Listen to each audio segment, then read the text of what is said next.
आज जो है क्लास 12 का जो है फिजिक्स का हम लोग पढ़ेंगे।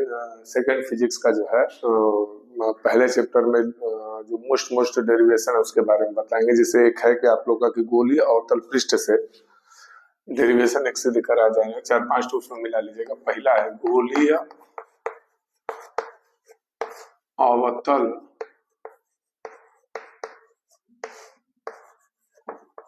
पृष्ठ से गोलीय अवतल पृष्ठ से पृष्ठ पर अपवर्तन के सूत्र का निगमन किया जाएगा। अपवर्तन के सूत्र का निगमन कराया जाएगा। 4-5 डेरिवेशन है जो सबसे ज्यादा मोस्ट है इसमें का, जो कभी 3 नंबर या कभी 5 नंबर में देता है। पहला जो लिखे मिला लीजिएगा कि गोलीय अवतल पृष्ठ से अपवर्तन के सूत्र का निगमन। पहले तो इसका एक फिगर बनाया जाएगा। अवतल पृष्ठ ले लेंगे, एक अवतल पृष्ठ हो जाएगा। दो माध्यम रहेगा, एक विरल माध्यम, एक साइड का ले लेंगे विरल माध्यम, अपवर्तनांक ले लिया जाएगा n1। एक साइड का ले लिया जाएगा सघन माध्यम, इसका अपवर्तनांक मान लेंगे n2। दो माध्यम के बीच में रखा जाएगा गोलीय अवतल पृष्ठ। विरल माध्यम जिसका अपवर्तनांक n1 होगा, सघन माध्यम जिसका अपवर्तनांक n2 होगा।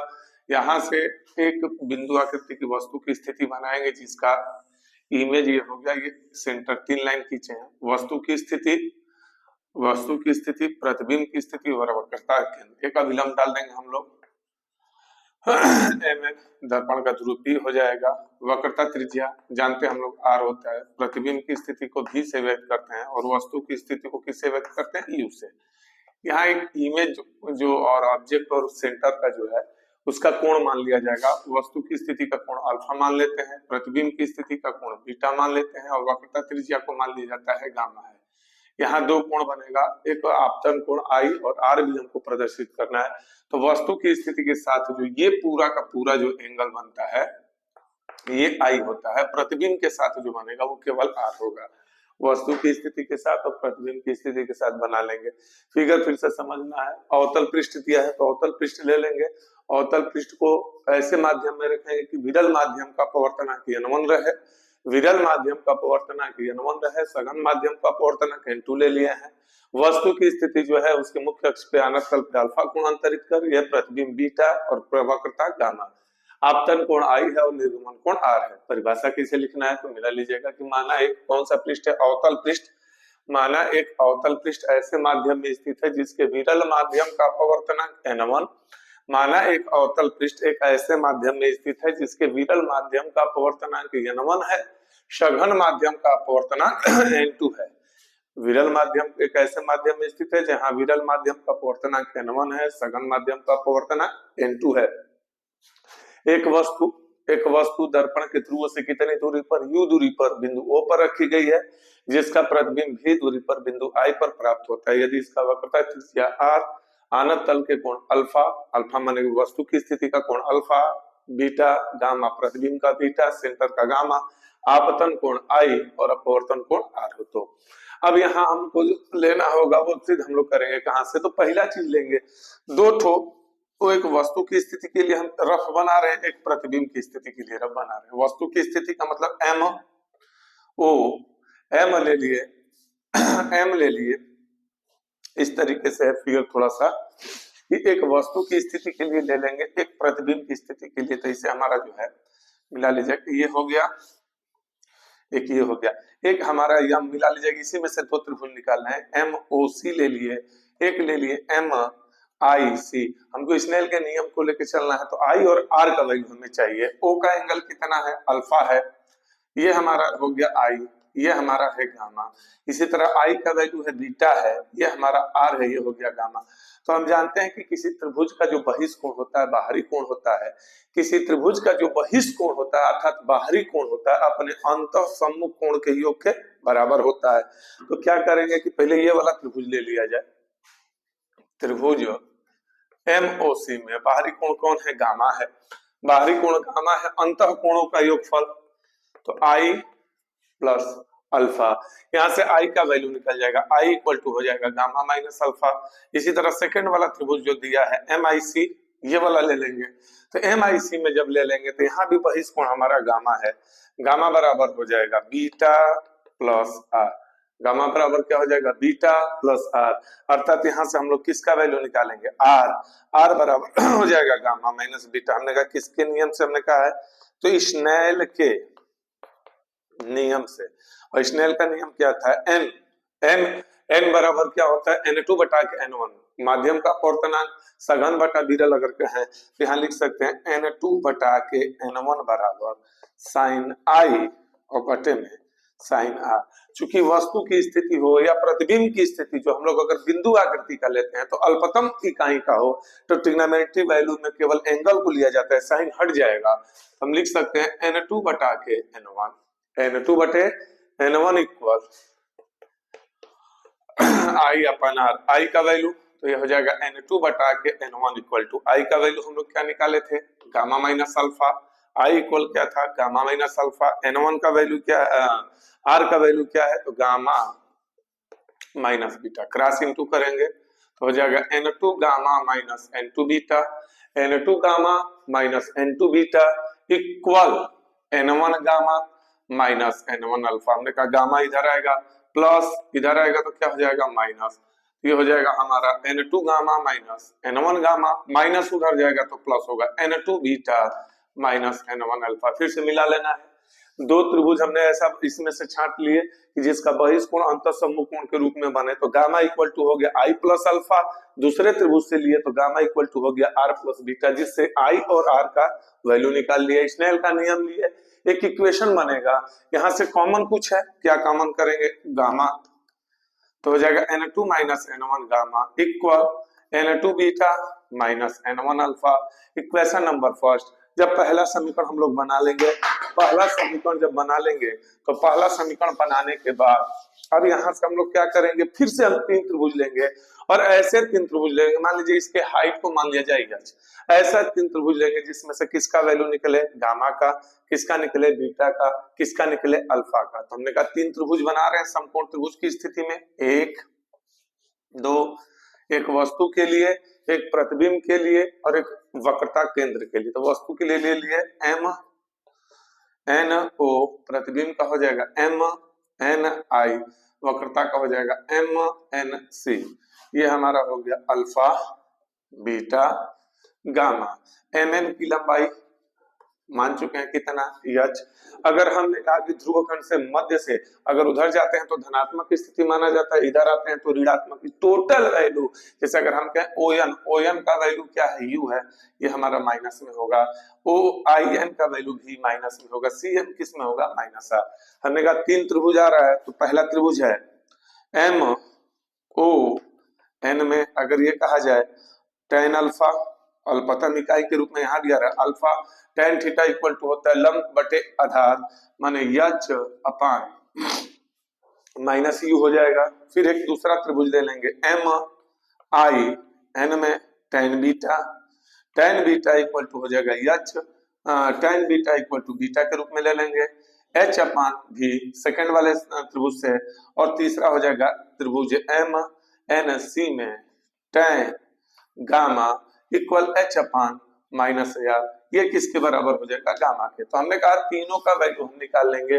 किन तीनों की बात कर रहे हैं, अल्फा बीटा गामा। तो जो अल्फा बीटा गामा का वैल्यू आया है उसका मान किस समीकरण में रखेंगे, समीकरण 1 से। जब समीकरण 1 से लेंगे तो हमारे पास क्या, N2 माइनस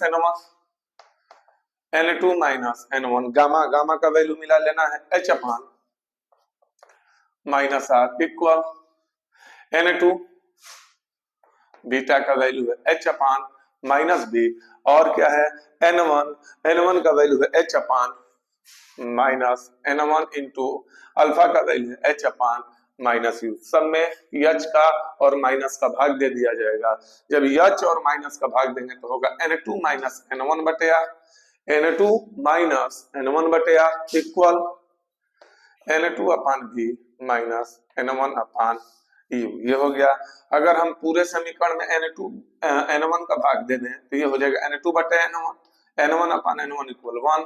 ऐसे भी लिख सकते हैं इसको N2 अपान N1 अपान भी -1 अपान U। अर्थात N2 बटा N1 को क्या कहते हैं, माध्यम का अपवर्तनांक। ये हो जाएगा N-1 बटे R इक्वल N अपान भी -1 अपान EU। N अपान भी -1 अपान EU। ये हमारा सूत्र जो सिद्ध हुआ किसका, तो गोलीय अवतल पृष्ठ से अपवर्तन के सूत्र का निगमन। फिर से मिला लेना है फिगर जो है, एक अवतल पृष्ठ लेंगे, ऐसे माध्यम में रखेंगे, एक अवतल पृष्ठ लेंगे, एक ऐसे माध्यम में रखेंगे जिसके विरल माध्यम का अपवर्तनांक कितना हो, N1 हो, सघन माध्यम का अपवर्तनांक कितना ले लिए, N2 ले लिए। माध्यम के ध्रुव से कितनी दूरी पर, U दूरी पर है, माध्यम के ध्रुव P से U इकाई दूरी पर एक वस्तु कहाँ रखेंगे, बिंदु O पर रखेंगे, जिसका प्रतिबिंब V इकाई दूरी पर कहाँ बनेगा, बिंदु I पर बना है।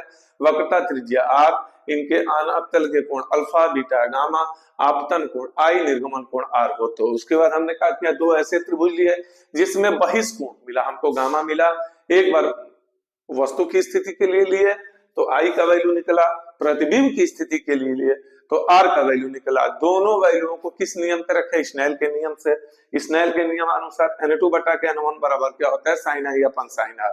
N2 बटा N1 इक्वल टू होता है साइन I बटे साइन R।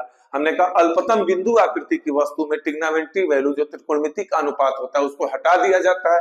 जब हटा देंगे तो हो जाएगा N2 बटा के N1 बराबर I बटे R। N2 बटा N1 I का वैल्यू क्या है, गामा माइनस अल्फा, R का वैल्यू क्या है, gamma minus beta. Cross into करेंगे, तिर्यक गुणा करके एक समीकरण बनाएंगे।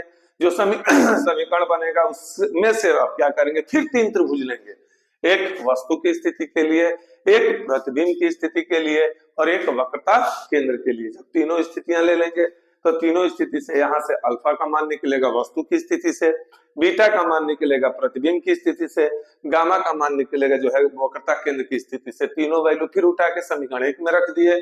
रखने के बाद किसका भाग दे दिए, माइनस एच का। किसका भाग दे देंगे, माइनस एच का। जब भाग दे देंगे तो हमारा समीकरण बनेगा N2 minus N1 upon R equal N2 upon V minus N1 upon U।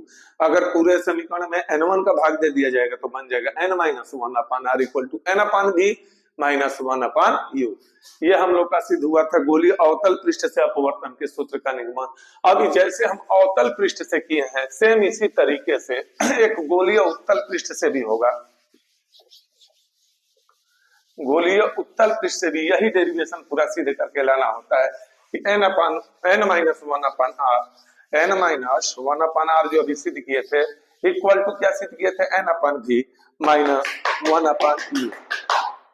इसमें क्या होगा, अवतल की जगह अब कौन सा पृष्ठ ले लेंगे, गोलीय उत्तल पृष्ठ पर अपवर्तन के सूत्र का निगमन। तो जहां हम अवतल पृष्ठ बनाए थे अब यहाँ उभरा हुआ तल बना देंगे, उत्तल पृष्ठ ले लिए, सेम वही रहेगा, उत्तल पृष्ठ ले लिए। अब यहाँ पे मिलाना है, इसको भी ऐसे माध्यम में रखेंगे, एक होगा विरल, एक साइड का हो गया विरल माध्यम। विरल माध्यम का अपवर्तनांक मान लेंगे N1, विरल माध्यम का अपवर्तनांक क्या मान लेंगे N1 और सघन माध्यम के अपवर्तनांक को मान लेंगे N2। वस्तु की स्थिति और प्रतिबिंब की स्थिति, चूंकि यहाँ वस्तु की स्थिति बीच में रहेगा, प्रतिबिंब क्योंकि उत्तल दर्पण से बना हुआ प्रतिबिंब सदैव छोटा होता है, ये हो गया प्रतिबिंब की स्थिति। इसका फोकस हमेशा धनात्मक होता है, अर्थात वक्रता केंद्र भी किधर जाएगा, उसके ध्रुवखंड के धनात्मक स्थिति में। इसको मानेंगे अल्फा, प्रतिबिंब के कोण को बीटा, वक्रता केंद्र के कोण को गामा। जो वस्तु की स्थिति के साथ ये कोण बन रहा था ये बनेगा हमारा I। ये जो प्रतिबिंब के साथ कोण बनेगा क्या बनेगा R। दर्पण के ध्रुव P से वस्तु की स्थिति की दूरी U, प्रतिबिंब की स्थिति की दूरी को भी मानेंगे, वक्रता केंद्र क्या हो गया R हो गया। फिर यहाँ भी एक वही सेम पूरा वही रहेगा, अभिलंब डाल देंगे, ऊंचाई मान लेंगे H। फिर से मिला लेना, वस्तु की स्थिति, प्रतिबिंब की स्थिति, वक्रता, टोटल फिगर वही रहेगा, बस अवतल पृष्ठ की जगह कौन सा पृष्ठ लेके सीधा हम करने जा रहे हैं, उत्तल। परिभाषा सेम उसी तरह बोलना है, माना एक गोलीय उत्तल पृष्ठ, माना एक गोलीय उत्तल पृष्ठ, माना एक गोलीय उत्तल पृष्ठ ऐसे माध्यम में स्थित है जिसके विरल माध्यम का अपवर्तनांक N1, या ऐसे भी कह सकते हैं कि एक सिरे का अपवर्तनांक N1 और दूसरे सिरे का माने सघन माध्यम का अपवर्तनांक N2 है। दर्पण के ध्रुव P से, दर्पण के ध्रुव P से कितनी दूरी पर, U दूरी पर एक वस्तु है, कहाँ स्थित है, बिंदु वो परिस्थिति है जिसका प्रतिबिंब v इकाई दूरी पर बिंदु I पर बनता है यदि इसकी वक्रता त्रिज्या r, इनके तल के कोण अल्फा, बीटा, गामा, आपतन कोण I और निर्गमन कोण R हो तो ये आगे पूरा टोटल उसी स्टेप पे लेके चलना है। पहले हम दो त्रिभुज लिए थे किस तरीके से, एक वस्तु के लिए एक प्रतिबिंब के लिए। हमने कहा वस्तु की स्थिति माने MOC के लिए हो गया, प्रतिबिंब की स्थिति MIC से हो गया। वस्तु की स्थिति MOC के लिए हो गया, प्रतिबिंब की स्थिति MIC के लिए हो गया। जब यहां देख रहे हैं तो इसका बहिष्कोण I है, ये हमारा अल्फा है, C का हमारा गामा है। यहां भी मिला लीजिए, प्रतिबिंब के लिए R है, बीटा है, गामा है। हमने कहा दोनों त्रिभुज सेम रहेगा और परिभाषा के हिसाब से हम जैसे पिछले वाले में बताया था कि बहिष्कोण बाहरी कोण अपने अंतः सम्मुख कोण के योग के बराबर होगा। तो यहाँ बहिष्कोण हमारे पास क्या है, I है। I का वैल्यू किसके बराबर होगा, alpha plus gamma. I equal to हो जाएगा अल्फा प्लस गामा। दूसरा त्रिभुज ले लेंगे MIC में, तो R इक्वल टू हो जाएगा बीटा प्लस गामा। दोनों त्रिभुज से I और R का जब मान निकल जाएगा तो I और R का मान निकालने के बाद जब I और R का वैल्यू निकल जाएगा तो I और R का वैल्यू निकालने के बाद कौन सा नियम लिया गया था, स्नेल के नियम से। तो स्नेल के नियमानुसार क्या था, N2 बटा के N1 बराबर, N बराबर होता है sine I upon sine R, N का मतलब होता है माध्यम, द्वितीयक माध्यम बटा N2 बटा N1। हमने कहा साइन हट जाएगा तो हो जाएगा N2 बटा के N1 equal I upon R। हमने कहा वैल्यू किसका रखेंगे, I और R का, तो हो जाएगा N2 बटा N1। N2 बटा N1 इक्वल टू I का वैल्यू क्या है, अल्फा प्लस गामा, R का वैल्यू क्या है, beta plus gamma. Cross into करेंगे तो जब क्रॉस इंटू करेंगे तो N2 beta N2 gamma equal N1 alpha N1 gamma, N2 beta plus N2 gamma equal N1 alpha plus N1 gamma. Plus gamma इधर आएगा तो माइनस हो जाएगा, तो N2 gamma minus N1 gamma, N2 gamma minus N1 gamma equal N1 alpha minus N2 beta. Common किया जाएगा, N2 minus N1 क्या common है, गामा, बच का गया N1 alpha minus N2 beta. Equation number first, N2 minus N1 gamma equal क्या बच गया, N1 alpha minus N2 beta. फिर यहाँ भी वही चीज कहेंगे, अल्फा बीटा गामा तीनों का वैल्यू निकालना। हमने कहा तीन ठो समकोण त्रिभुज फिर ले रहे हैं। तीन हमारा समकोण त्रिभुज है, एक वस्तु के लिए, एक प्रतिबिंब के लिए और एक सेंटर वक्रता त्रिज्या के लिए। तीनों में हाइट फिर सेम है, ये अच्छा है। वस्तु इधर है माइनस रहेगा, प्रतिबिंब भी माइनस रहेगा, लेकिन उत्तल है तो वक्रता त्रिज्या किस में हो जाएगा, प्लस में। हमने कहा तीन त्रिभुज है, O का एंगल क्या हमारे पास है, अल्फा, I का बीटा, C का गामा। तो हमने कहा पहले किसका वैल्यू निकालेंगे, त्रिभुज MON में tan अल्फा इक्वल अल्फा के होगा H upon minus you. tan alpha equal क्या हो जाएगा, H अपान माइनस यू। दूसरा त्रिभुज ले लेंगे MIC में tan बीटा इक्वल टू क्या हो जाएगा, beta H upon minus B. और तीसरा हमारा त्रिभुज होगा MNC में, यहां हम ले लेंगे tan गामा इक्वल गामा, ये हमारा हो जाएगा H अपान R। ये टोटल तीनों वैल्यू किसका बोल रहे हैं, तो अल्फा बीटा और गामा, अल्फा बीटा और गामा टोटल वैल्यू किस समीकरण में रखेंगे, समीकरण 1 से। समीकरण 1 से ले लेना है। समीकरण 1 में क्या है, N2 minus N1 into gamma. Gamma का वैल्यू कितना है, मिला लीजिएगा, गामा का वैल्यू है H upon R equal N2 into N2 करें N1 इंटू अल्फा का वैल्यू है H अपान माइनस यू, और बीटा का वैल्यू कितना है, तो H upon minus B. Minus और माइनस क्या हो जाएगा, प्लस हो जाएगा, प्लस N2 इंटू H अपान भी। यहाँ पे माइनस H का ना भाग देके केवल किसका भाग दे देंगे, H का। दोनों पक्षों में जब भाग दिया जाएगा तो भाग देंगे तो क्या हो जाएगा N2 माइनस N1 बटे आर, N2 माइनस N1 बटे R equal N2 upon V minus N1 upon U। Same वही फार्मूला बना।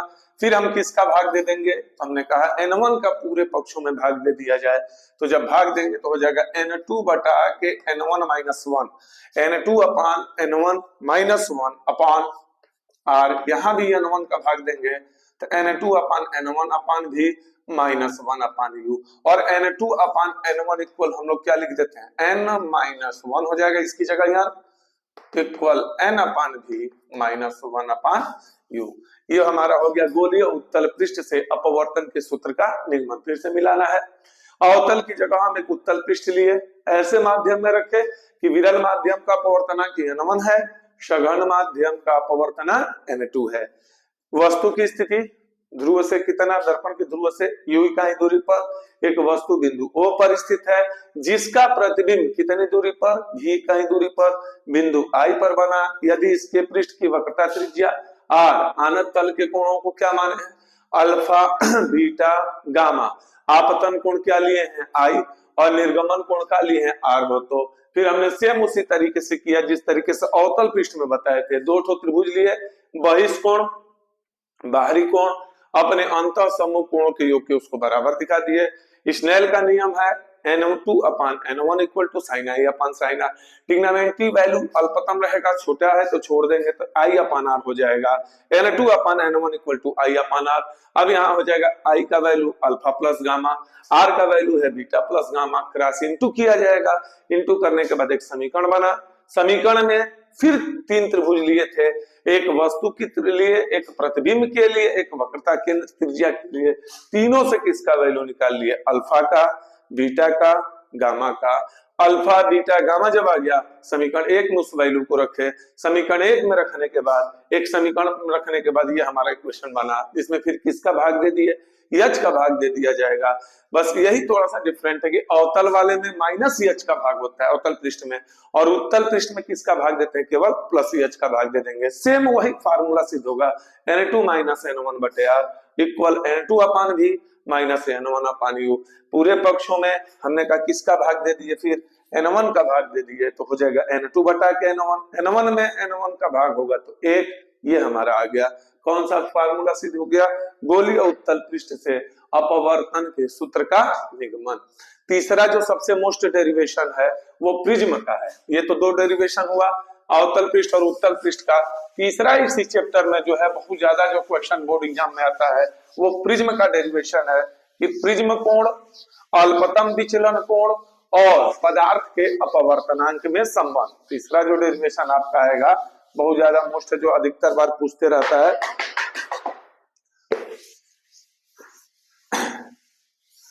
तीसरा जो डेरिवेशन बहुत ज्यादा बार पूछता है तो वो है आपका जो है तीसरा इसका इस चैप्टर का, कि प्रिज्म कोण।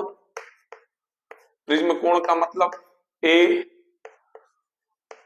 अल्पतम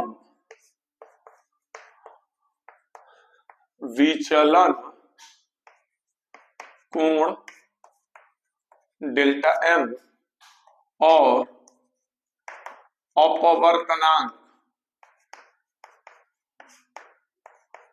N में संबंध।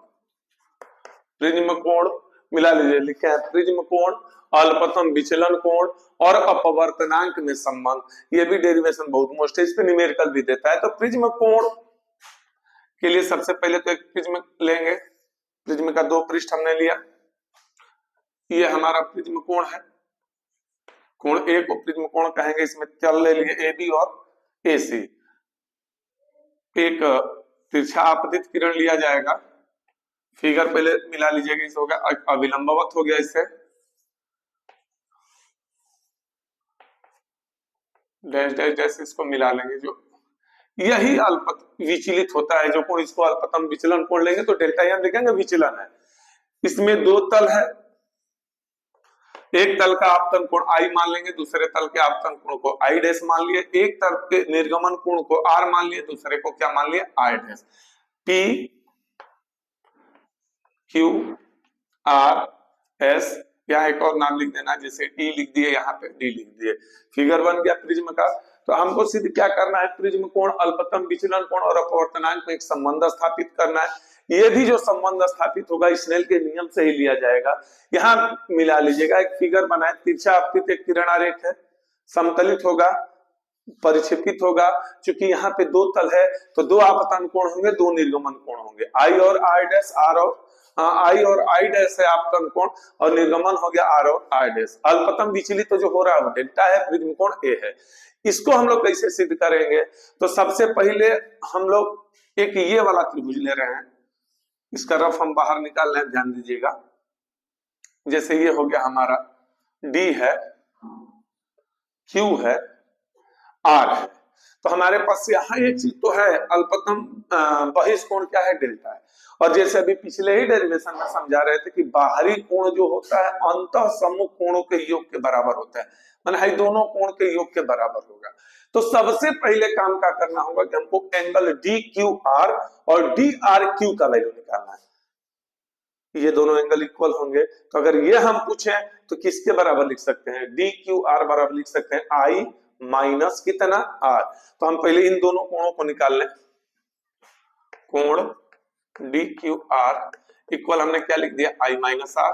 इसी तरह अगर पूछें डी आर क्यू तो लिख सकते हैं I dash minus R dash.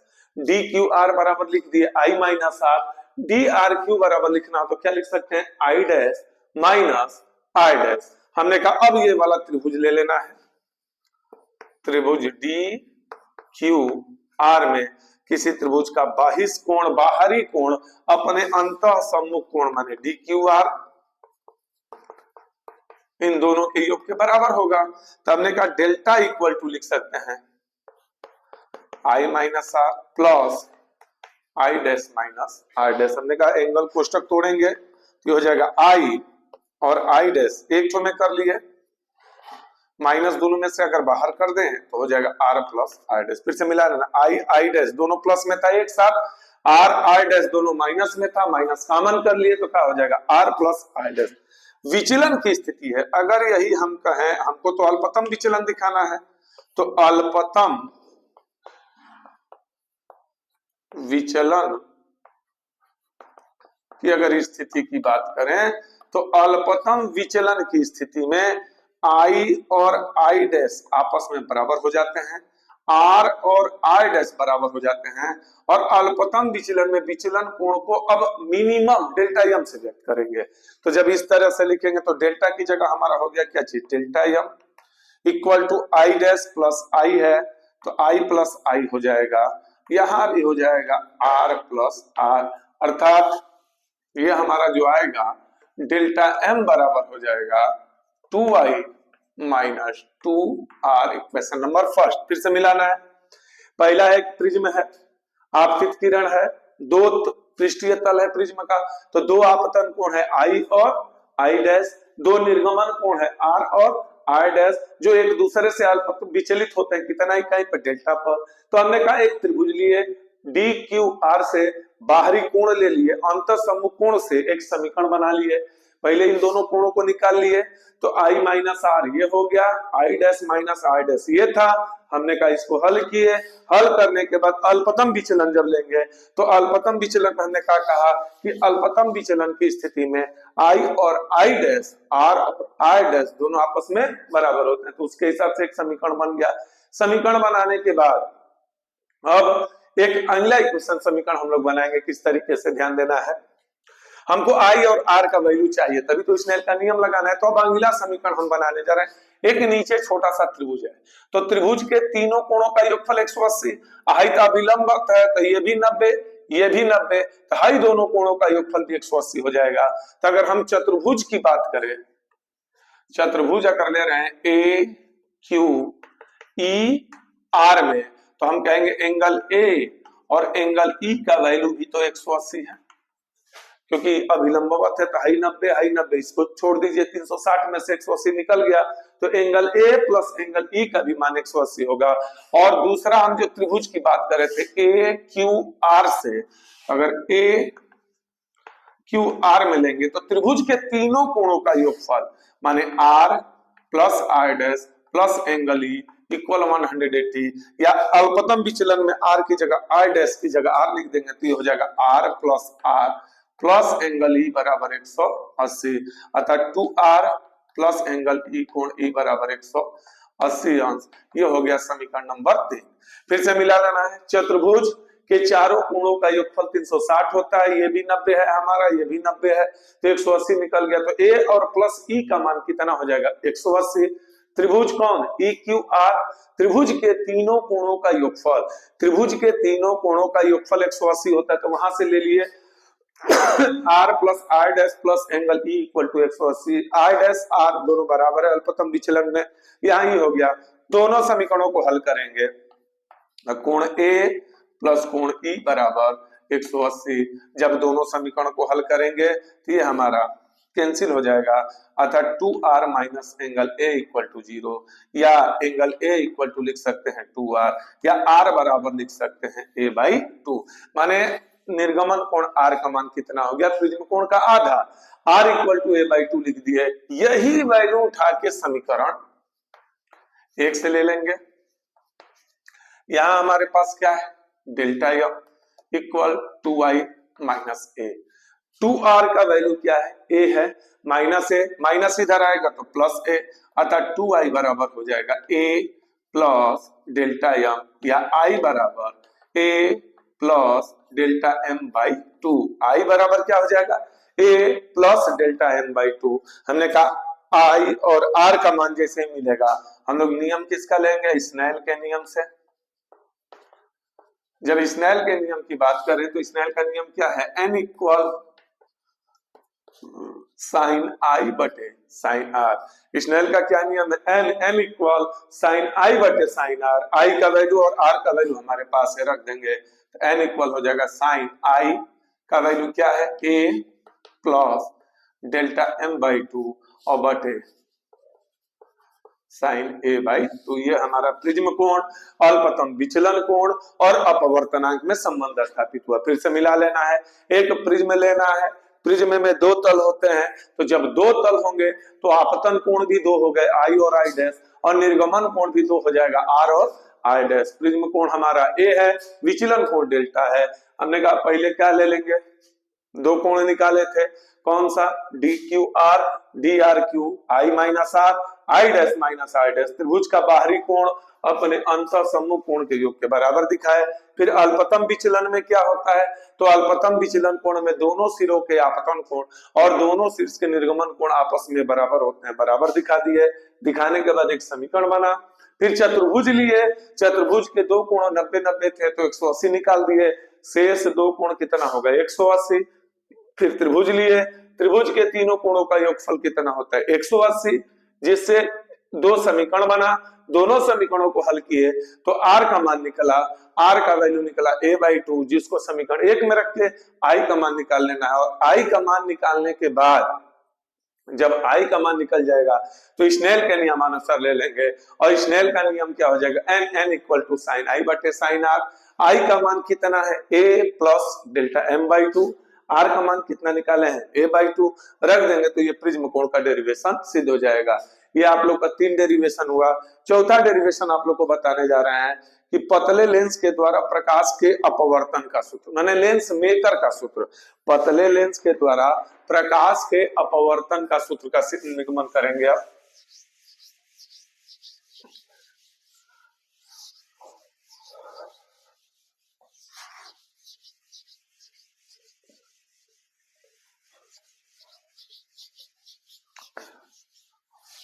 चौथा डेरिवेशन इसी एक्सरसाइज का है कि पतले लेंस के द्वारा प्रकाश के पतले लेंस के द्वारा प्रकाश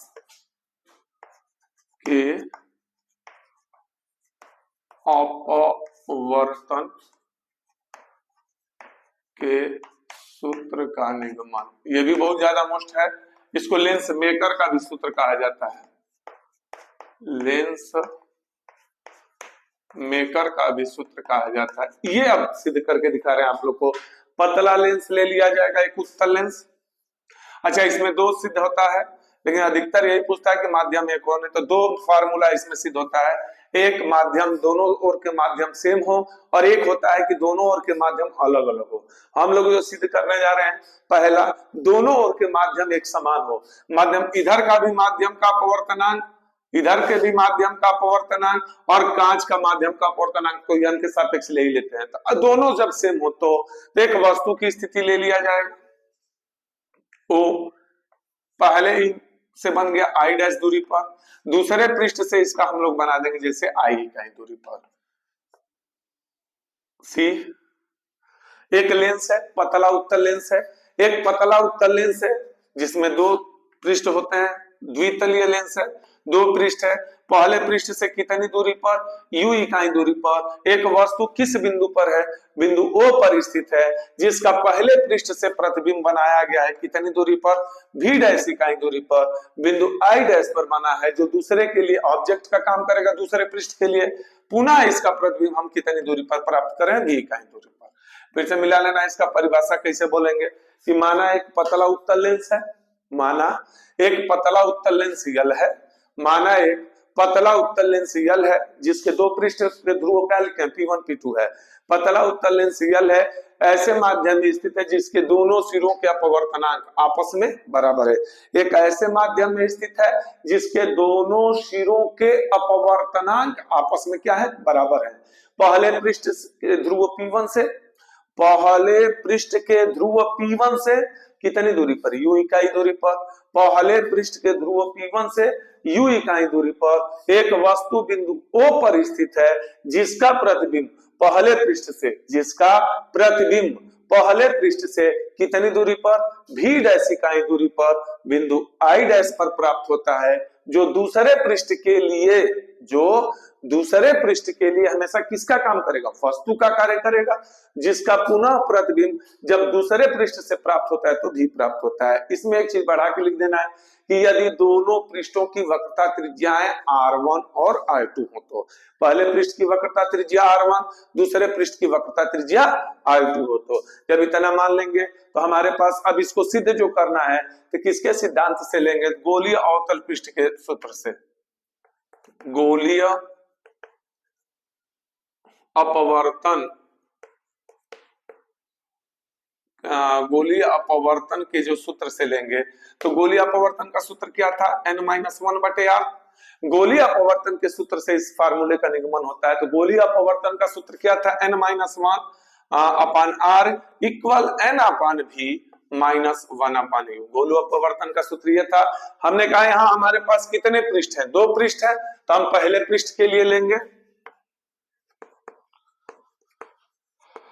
पहले पृष्ठ के लिए। तब पहले पृष्ठ की बात करें तो अपवर्तनांक तो n है, पहले पृष्ठ की वक्रता त्रिज्या क्या मान ले हैं, R1 बोले थे कि यदि इनकी वक्रता त्रिज्या माने पहले पृष्ठ की वक्रता त्रिज्या R1 और दूसरे पृष्ठ की वक्रता त्रिज्या R2 हो तो तब पहले पृष्ठ की वक्रता त्रिज्या R1 हो गया। पहले पृष्ठ से जो इमेज प्राप्त हो रहा है ये कहां पे बन रहा है, I डैश पे बन रहा है, कितनी दूरी पर, V डैश पर। तो V की जगह हमारा हो जाएगा V डैश माइनस वस्तु की स्थिति पहले पृष्ठ के लिए क्या है, U है। इक्वेशन नंबर फर्स्ट हो गया। फिर से मिला लेना है कि इसके डेरिवेशन को किस सूत्र से लिया जाएगा, गोलीय अपवर्तन के सूत्र से। और गोलीय अपवर्तन का सूत्र क्या था, n-1। गोलीय अपवर्तन का सूत्र क्या था, n-1/r। n-1/r equal to n/v -1/u। हमने कहा पहले पृष्ठ के लिए ले लेंगे तो n-1/r की जगह R1 हो गया इक्वल n/v -1/u। पहले पृष्ठ के लिए हो गया।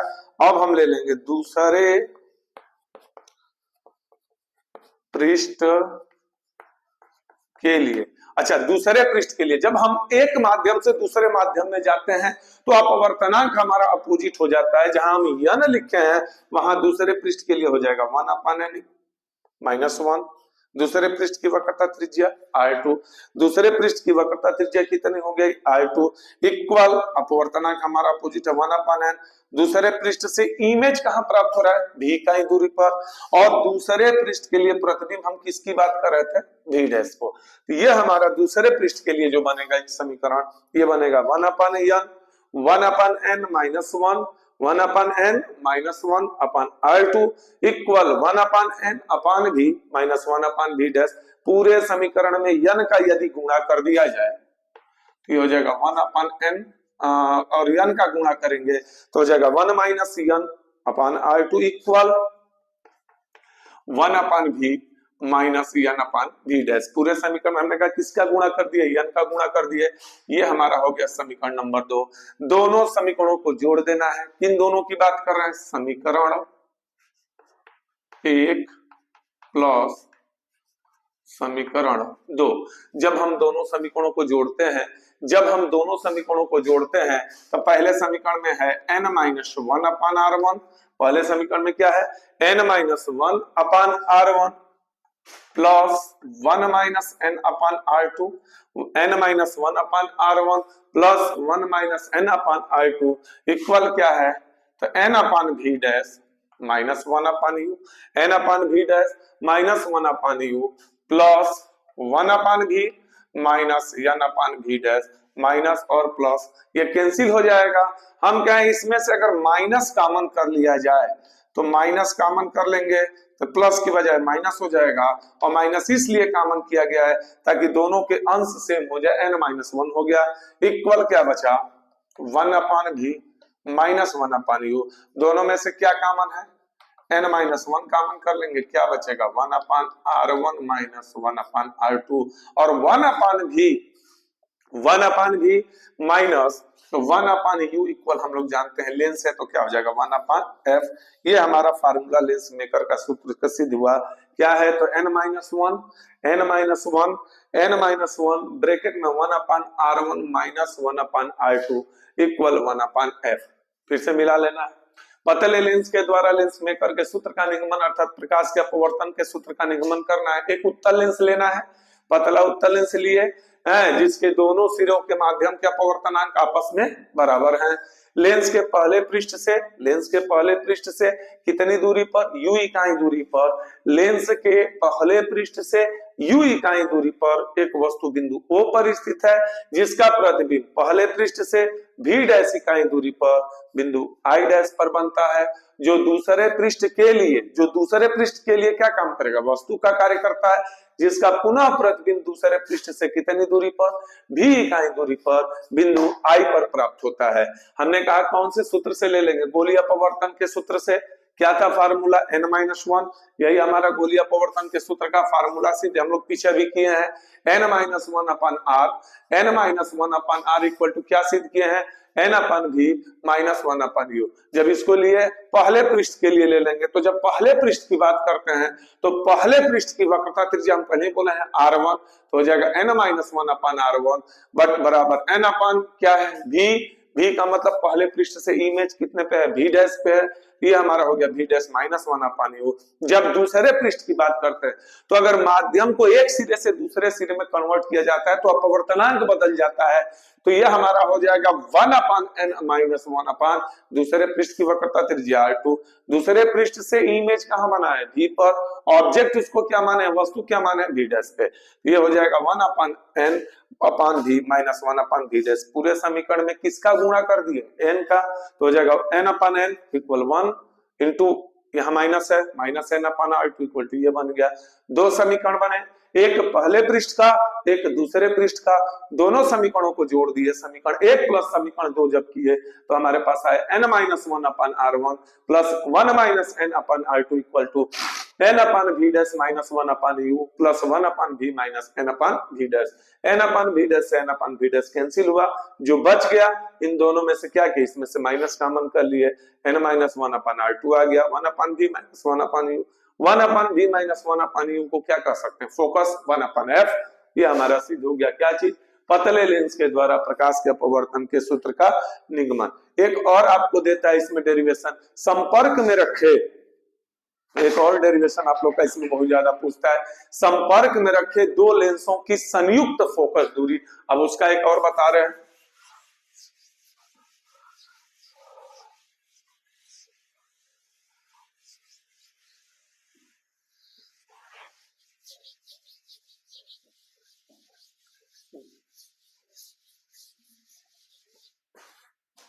हमने कहा अगला डेरिवेशन बताने जा रहे हैं। संपर्क में रखे दो लेंसों के संयोजन की, संयोजन माने होता है जोड़ना, संपर्क में रखना, संयोजन की संयुक्त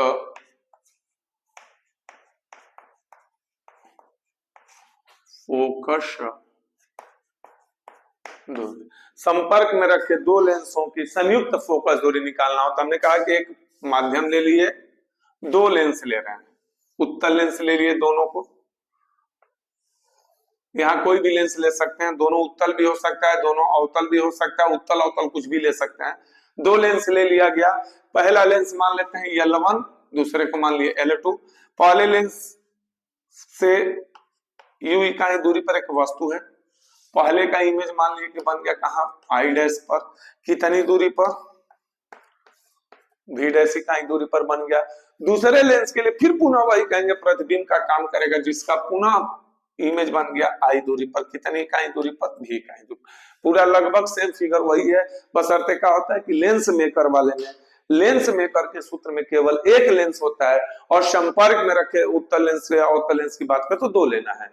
दिया क्या है, डेरिवेशन दिया देता है, संपर्क में रखे दो लेंसों की संयुक्त फोकस दूरी के सूत्र का निगमन कीजिए। हमने कहा फिगर बन गया, दो लेंस ले लिए।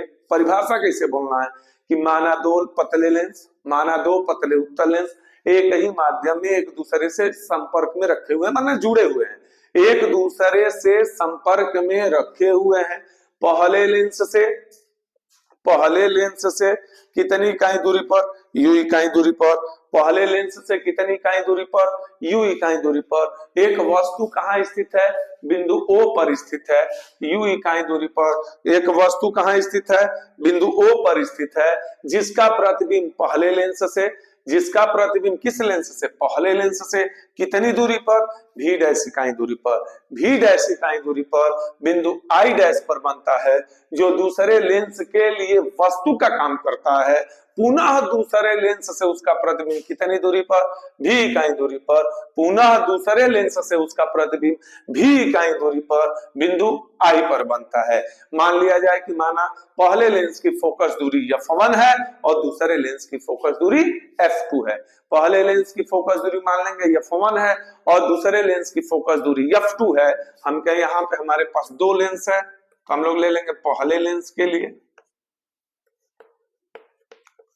पहले लेंस L1 के लिए। अब यहाँ लेंस के फोकस दूरी का ही फार्मूला लगेगा। फोकस दूरी का फार्मूला क्या होता है, 1/f equal to 1/v, 1/f। 1/f equal to क्या होता है, 1/f इक्वल टू होता है 1/v माइनस 1/u। तो हमने कहा पहले लेंस की बात करें तो फोकस दूरी f1 है, पहले लेंस से इमेज कहाँ बना है, V' पे बना है, तो ये हमारा बनेगा 1/f1, 1/f1 equal 1/f1 equal 1/v' minus 1/u। ये हो गया हमारा समीकरण नंबर 1। जिस तरीके से पहले लेंस L1 के लिए लिए हैं, उसी तरह अब कौन से लेंस की बात करेंगे, दूसरे लेंस L2 के लिए।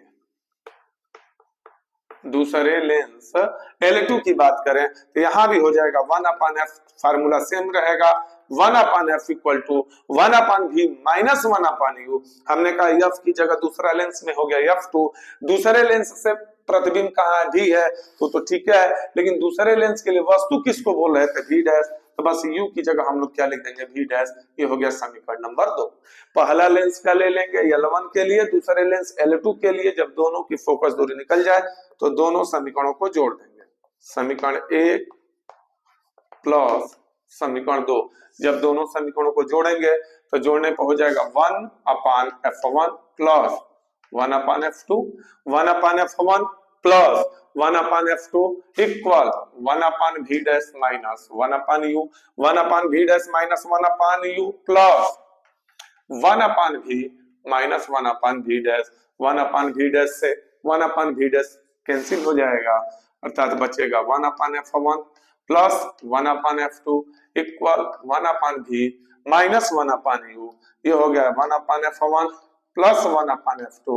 1/v माइनस 1/u को क्या बोल सकते हैं, 1/f। अर्थात संयोजन में रखे संयुक्त लेंस की फोकस दूरी का जो हम लोग का डेरिवेशन होता है वो सिद्ध हो गया 1/f1 equal to 1/f equal to 1/f1 plus 1/f2। फिर से रिपीट कर रहे हैं, कितने लेंसों को लेना है, दो लेंस, एक दूसरे से संयोजित किए गए, एक ही माध्यम में संयुक्त रखे गए। पहले लेंस से कितनी दूरी पर, u इकाई दूरी पर, पहले लेंस से u इकाई दूरी पर एक वस्तु बिंदु O पर स्थित है जिसका पहले लेंस से प्रतिबिंब v डैश इकाई दूरी पर बिंदु I डैश पर बनता है, जो दूसरे लेंस L2 के लिए वस्तु का कार्य करता है जिससे पुनः प्रतिबिंब v इकाई दूरी पर बिंदु I पर प्राप्त होता है। पहले लेंस के लिए ले लिए तो 1/f1 इक्वल टू क्या बना, 1/v डैश माइनस 1/u। दूसरे लेंस L2 के लिए तो 1/f2 इक्वल टू क्या बना, 1/v माइनस 1/v डैश। दोनों समीकरणों को जोड़ दिए, जोड़ने के बाद 1/v डैश से 1/v डैश कैंसिल हुआ, क्या बच गया 1/f1 plus 1/f2 equal 1/v minus 1/u, और 1/v माइनस 1/u इक्वल जानते हैं क्या होता है 1/f। ये आप लोग का टोटल आज जो है 5 डेरिवेशनों को प्रूव्ड कराया है। इसी एक्सरसाइज में संयुक्त सूक्ष्मदर्शी और दूरदर्शी का भी जो किरण आरेख नामांकित चित्र आता है बहुत मोस्ट है, उसको कल के क्लास में बताएंगे। उसके अलावा इस चैप्टर से जितने तरीके के न्यूमेरिकल्स बोर्ड एग्जाम में आते हैं वो भी कल आप लोग को बताया जाएगा।